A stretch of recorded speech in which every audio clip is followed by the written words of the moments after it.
ముందు సాక్షాత్కరింపజేసిన అవతార పురుషుడు. ఈనాటికి రాముడు, కృష్ణుడు అంటే అన్నగారి రూపమే మనకు మనసులో సాక్షాత్కరింపజేస్తోంది. ఎన్టీఆర్ గారి సుదీర్ఘ డైలాగులు, వాడే సంస్కృతి మరియు తెలుగు భాష పదప్రయోగాలు పండితుల నుండి పామరుల వరకు ఆకట్టుకొని తెలుగు భాషపై ప్రత్యేక ఆకర్షణ కల్పించి తెలుగుకు మరోసారి జీవమందించిన భాషా కోవిదుడు అభినవ శ్రీకృష్ణ దేవరాయలు.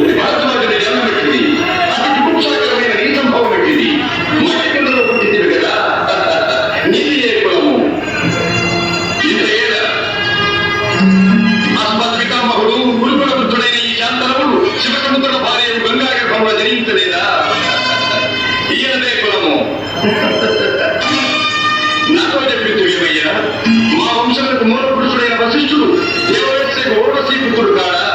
అతడు పంచమజాతి కన్య అయిన అరుంధత్యందు శక్తిని, ఆ శక్తి చండాలంగనేందు పరాశరుని, ఆ పరాశరుడు పదపరచైన మత్స్యగంధియందు మా తాత వ్యాసుని, ఆ వ్యాసుడు విధవారాంతైన మా పితామహి అంబికతో మా తండ్రిని, పితామహి అంబారికతో మా తండ్రి పాండురాజును, మా ఇంటి దాసితో ధర్మ నిర్మాణ చెరుడని మీచే కీర్తించబడుతున్నా ఈ విదుర దేవుని కనలేదా?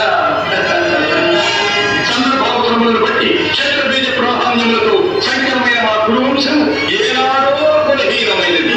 కాగా నేడు కులము కులము అను ఎన్టీఆర్ గొప్ప సినిమా నటుడు, డైరెక్టర్, నిర్మాతగానే కాదు, గొప్ప మానవతావాది కూడా. మనిషి బ్రతకడం కాదు, ఆత్మాభిమానంతో బ్రతకాలి అనుకున్నదే తడవుగా ఆనాటి ఆంధ్రుల ఆత్మగౌరవం కోసం ఏర్పరిచినదే తెలుగుదేశం పార్టీ. శ్రామికుల, కర్షకుల చెమట బిందువుల నుంచి పుట్టిందే ఈ పార్టీ. సమాజంలో శ్రమకు ఊర్చి పనిచేస్తూ సమాజంలో గుర్తింపు పొందని బడుగు బలహీన వర్గాలకు పార్టీలు ఆశయం కల్పించి బీసీ పార్టీగా గుర్తింపు తెచ్చిన మహామనిషి.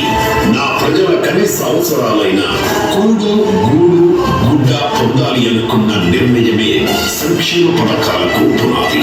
ముఖ్యమంత్రిగా కేవలం ₹1 జీతంతో పాలన చేశాడు. అవినీతి చక్రవర్తులను పాలనకు దూరం పెట్టాడు. పాలనలో విద్యావంతులు ఉండాలి అనే ఆశయంతో పేదలుగా ఉన్న ప్రజా సంక్షేమంలో ఉంటున్న అనేక మందికి రాజకీయ ఆశ్రయం ఇచ్చి వారికి ఉన్నత పదవులు ఇచ్చి పాలన చేశారు.